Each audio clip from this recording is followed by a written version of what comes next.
When you want to stop a family from getting justice for a loved one who was murdered by some racist, dirty cops in Louisiana, what do? You hide evidence, you lie, you stall for years, and when all of that fails, let's go ahead and put them under a gag order. We're just going to stop them from talking. We're going to shut all of that down. But you can't shut all of us down. You can't gag order everybody. You can't gag order all of Louisiana. For those of you who are not familiar with the murder of Ronald Greene, he was killed on May 10th, 2019. Yes, May 10th, 2019. This is May 2022, 3 years later. And not a single person has been criminally charged with his murder. But there's a gag order on the family and others. Because the truth is, there was a massive cover-up from the governor on down regarding what happened that night. There was a massive cover-up. At this moment, there are hearings. There's a special committee in their hearings, and I have watched every minute of everybody's testimony since March. I had no idea there was so many hands with blood on it. I had no idea there were so many people involved in this cover-up. The blood of Ronald Greene is on the hands of so many people from the very beginning. His mother was told, Miss Mona Hardin was told, he died in a car accident. But the airbag didn't deploy. No windows were broken on the car. You could look at the car and visually see that this car really wasn't in an accident of that magnitude. But it wasn't just the car. The autopsy, missing documents, missing video, body cam video, audio on video turned off, inconsistent statements with officials. I mean, there's so much. It honestly took me a couple of days to figure out where to even begin. But we're going to begin with the governor, because I think it should have stopped with him. We're going to begin with his lies, the press conference back in February. And I can tell you, I have seen every press conference this man has held since, well, for the last 3 years. Every radio address, whether it was about Ronald or COVID, I have watched him every opportunity he made himself available for the press. I've watched. He should have resigned 3 years ago. But let's get into this press conference. Governor John Bel Edwards gave a nearly hour-long press conference regarding the 2019 brutal murder of Ronald Greene. But brace yourself. In my opinion, it is rife with lies, excuses, and of course more promises. There were so many lies. I lost count. First, he began with a bold-faced lie. I'm not here to make excuses. But that's precisely what he did. For example, he made excuses for why his office didn't provide sufficient information regarding this case to the family of Mr. Greene for 15 months after his death. Although his mother, Miss Mona Hardin, and family pleaded with anyone who would listen for assistance. Note how he mentioned Hurricane Laura, how frequently he receives messages about other serious matters around the state, and he cautioned us not to forget he was just busy at a conference. Be that as it may, The list of excuses are so long, ridiculous, and quite frankly, disrespectful. He pointed out it's not his job to direct criminal investigations in the state. Although this may be true, accordingly, it is not his job to provide excuses for the Louisiana State Police. When a criminal commits a crime, we as a society do not allow that very criminal to investigate the crime. It is unwise to expect state troopers to investigate themselves. Last time I checked, that was common sense. Excuses for the police officers and other individuals are plentiful. For this reason alone, the governor should have resigned like yesterday.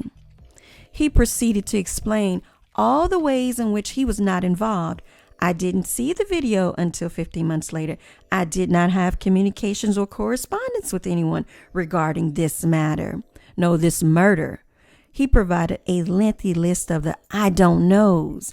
I don't know. He wanted to highlight all the ways in which his office was inactive in this investigation. Let me explain a strange thing about inaction. It can be very active and very productive because we now know just how active the office of the governor was according to the newly released text messages. Correspondence between the Justice Department, elected officials, let us not forget the Executive Council, reveal a much different story. There was so much in action. Multiple people in the Capitol building were involved. Multiple people and multiple agencies. That is what inaction looks like. In less than 5 minutes of this press conference, he's laying it on heavy with the condolences. He talked about if the victim was white, he would not have been treated that way. Duh. He mentions racism and implicit bias. The governor said what he thought was all the right things publicly, all the things he thought the Greene family and the black community would like to hear, while privately he did all the wrong things because he thinks we're stupid. Excuses are one thing, but lies are another. Multiple lies and half-truths were told during this press conference. The stretching of the truth just came naturally, as it does with all politicians. Just when you think this press conference couldn't get any worse, it goes even further downhill. The first time he makes this particular comment, I cringe. When speaking about accountability, the governor states, people will have to be separated from their badges. Let that choice of words sink in. People will have to be separated from their badges. This was clearly a carefully prepared statement, and since it was, he could have said loudly, police officers will be fired. Instead of stating police officers will be fired, he utilized a law enforcement friendly phrase. People will be separated from their badges. That's how you know he doesn't mean a single word of what he's saying. Not one word of it. In fact, private text messages revealed an exchange about whether the governor was comfortable using the word heartbreaking during the press conference. Let that sink in. Private text messages revealed an exchange about whether the governor was comfortable using the word heartbreaking during the press conference. This is how much of a prepared statement it really was. My thought was, why would anyone preparing a statement for the governor feel the need to ask if he's okay using the word heartbreaking? Because we're talking about a murder here. We are talking about a murder. It's not a question whether or not it was a murder. We know it was a murder. The evidence supports the fact that it was a murder. The videos support that. But someone preparing or assisting with a statement had to ask Governor John Bel Edwards if it was okay to use the word heartbreaking.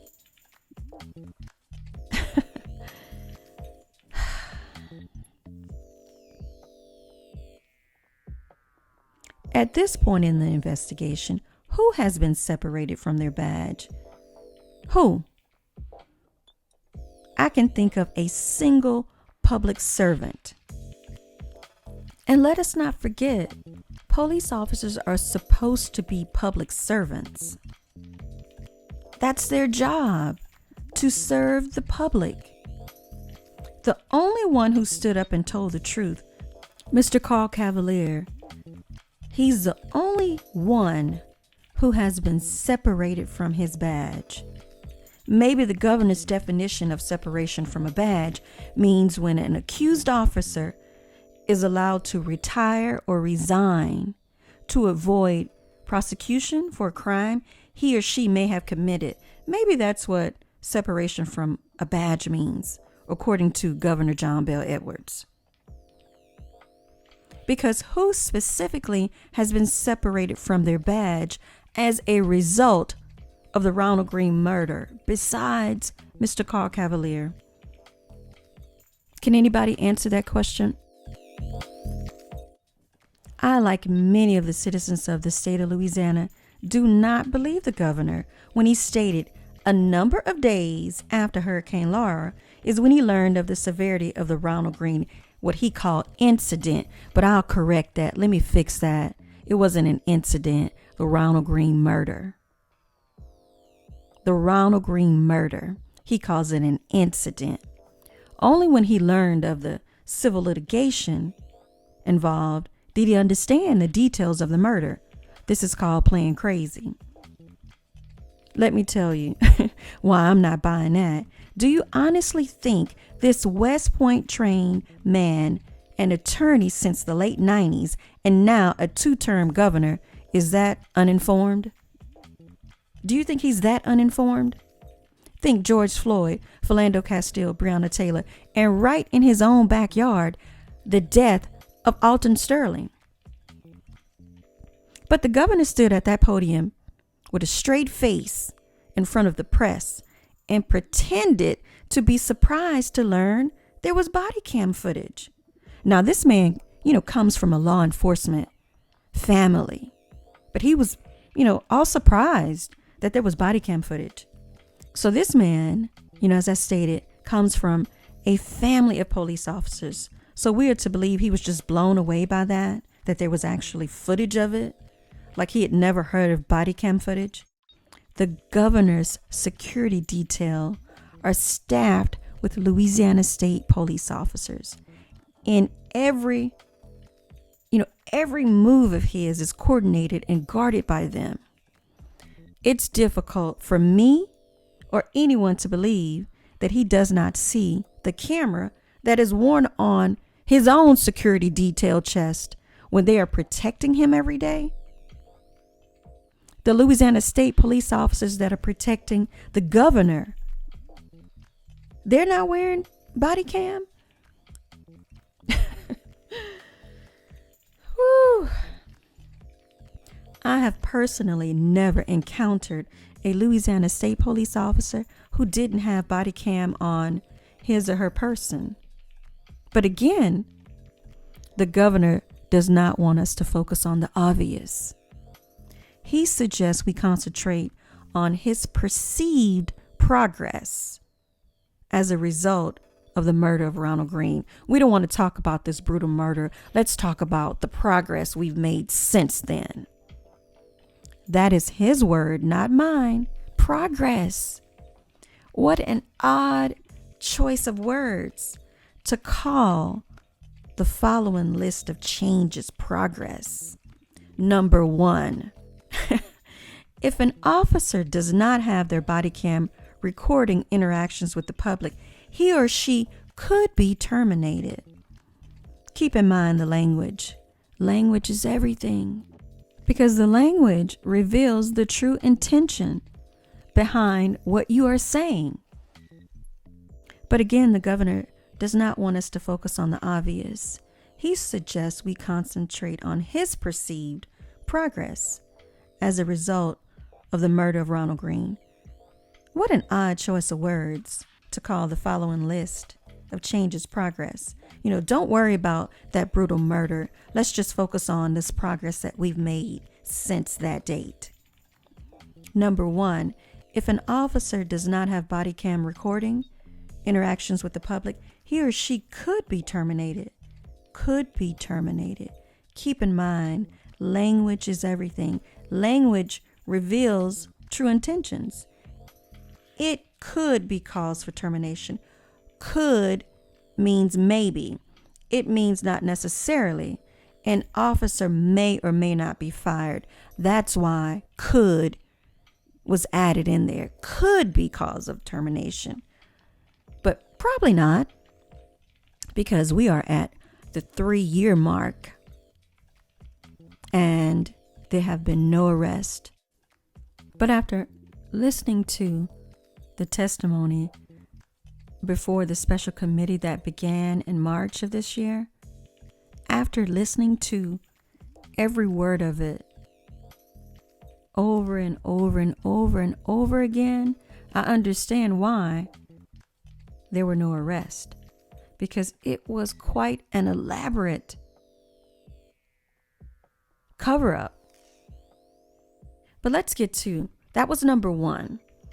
Could be cause for termination. This is John Bel Edwards' progress in 2022. Number 2, a supervisor is now required to track excessive force complaints. Now required. Can you believe that wasn't policy already in place prior to 2019?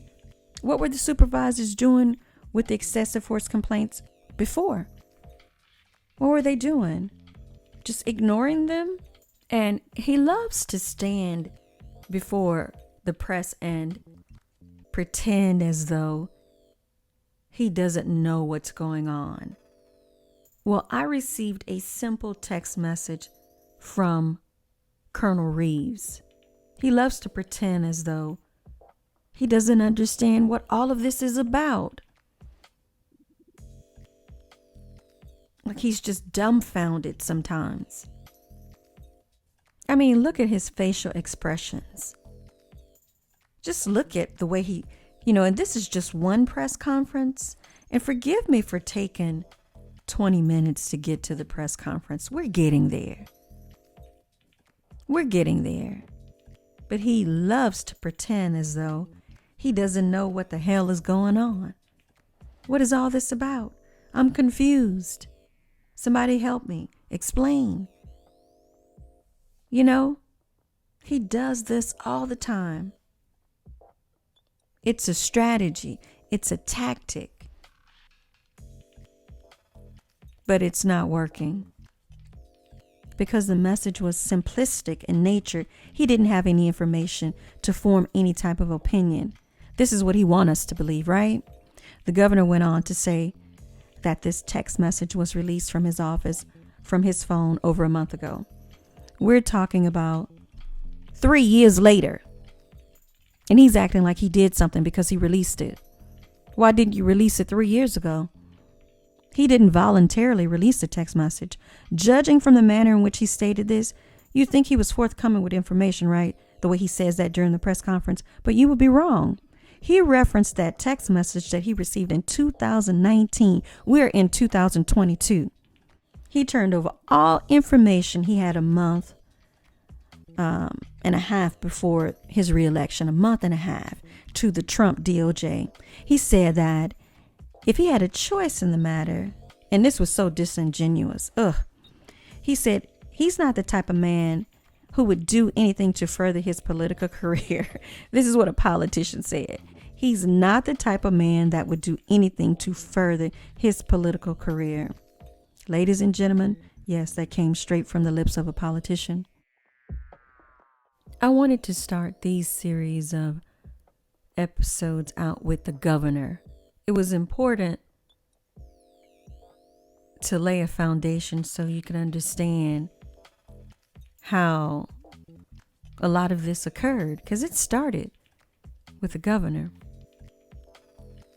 Before we get into 2 months worth of testimony from former troopers and current Louisiana State Police personnel, it is important to know exactly what the governor said.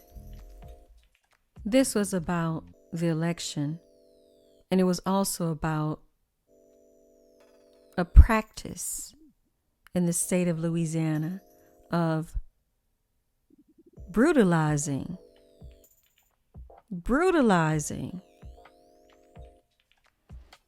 Black men and women. I have relatives in my family who have not stopped for the police officers. They have done exactly what Ronald Greene did and kept going, because many men and some women as well in this state know very well that once you stop, you're going to be beaten half to death. They know this. Why do you think so many men keep going? They would rather, try to flee than stop. That's exactly what Kevin Robinson did on May 10th, 2018, 1 year before Ronald Greene did the same thing. And what you think happened to Kevin Robinson? But before we get to that, Kevin Robinson fled. He did not stop for police officers because one of the officers who would ultimately be involved with killing him was known as the officer that beat a man until he pissed on himself. So that community knows who policed them, and they know the cops that are dirty. They know the ones who are going to beat someone half to death. They know this. So he didn't stop. He was a 22-year-old. And when they finally apprehended him, they killed him. So I understand why Kevin didn't stop, and I understand why Ronald didn't stop. Because you kind of roll the dice. Maybe I can get away. Or maybe I can stop and maybe not survive the stop. That's what happened. I know that people think, that's the first thing that they think. Why didn't they just stop? I don't think you understand that some of these cops are so vicious that you just take a chance. Fleeing is better than stopping with some of these cops. And this cop that you see on the screen right here, this is the late Chris Hollingsworth. He had a flashlight that was kind of rigged in order to affect more pain. That's what he was hitting Ronald Greene with. A flashlight that had been altered. And the day that he finds out he's going to get fired, he mysteriously died in a car accident. Some say a suicide. I don't know what happened. But there was a reason why. There is a reason why motorists won't stop for these cops.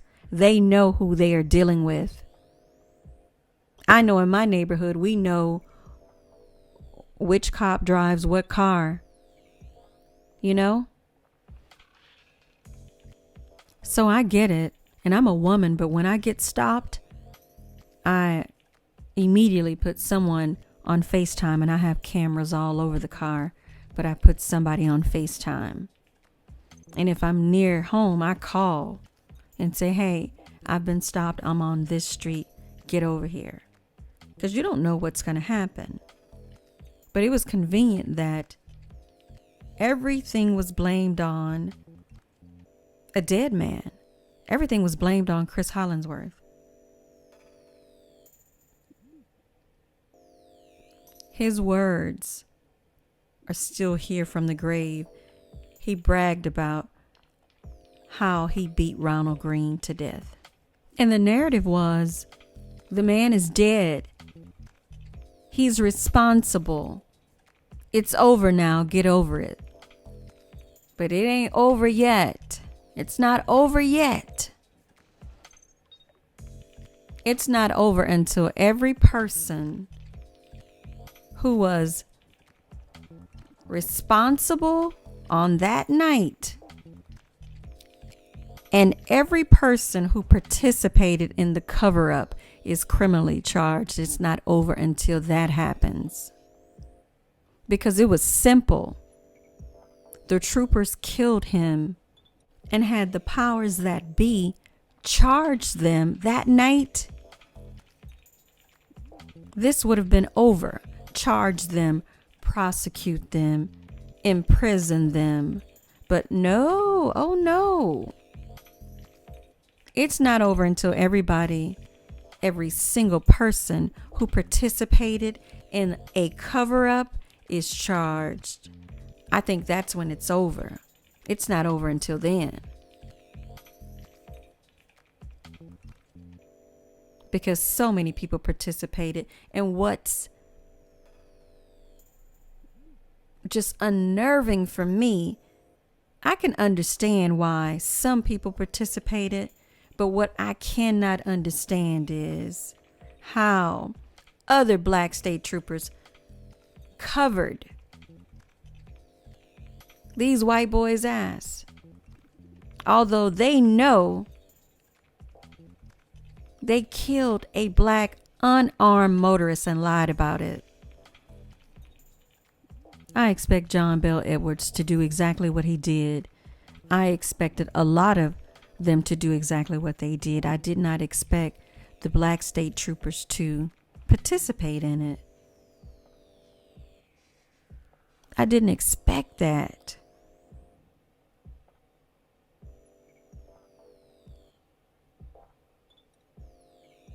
It's sick. You don't put your badge before anything. We're talking about the death of an unarmed motorist, a black man, someone who those black officers should have seen as their brother. Because remember, when Ronald Greene is on the ground crying out, he said, "I'm your brother. I'm your brother." And those white officers proceeded to tase him, to beat him, because they didn't see him as their brother. But I expected brothers to see him as their brother. But that didn't happen. And because of that, in my eyes, the brothers that participated in that, well, let me not make this too personal. I spared you guys the prepared statement. What I did was I made a separate episode of when Governor John Bel Edwards took questions from the reporters, because the prepared statement is a hot mess. As I stated, it is rife with lies. Feel free to go listen to it if you want. But what I found more interesting was, once he got done with that prepared statement, how he answered the questions. And if you watch it closely, twice at the end of the press conference, when he's answering questions from the reporters, he dropped the act and there was a smirk when he said, "I didn't tell the speaker that." He's lying. In my opinion, he is lying. He told him that. And everybody participated in that narrative that Ronald Greene died as a result of a car accident, when he clearly survived the car accident and was beaten to death. And if you think all of this sounds horrible, wait until episode 3 or 4 of this particular series, because I cover all of the hearings Before that, the special committee, I cover all of it, each person, and it gets crazier and crazier every single week.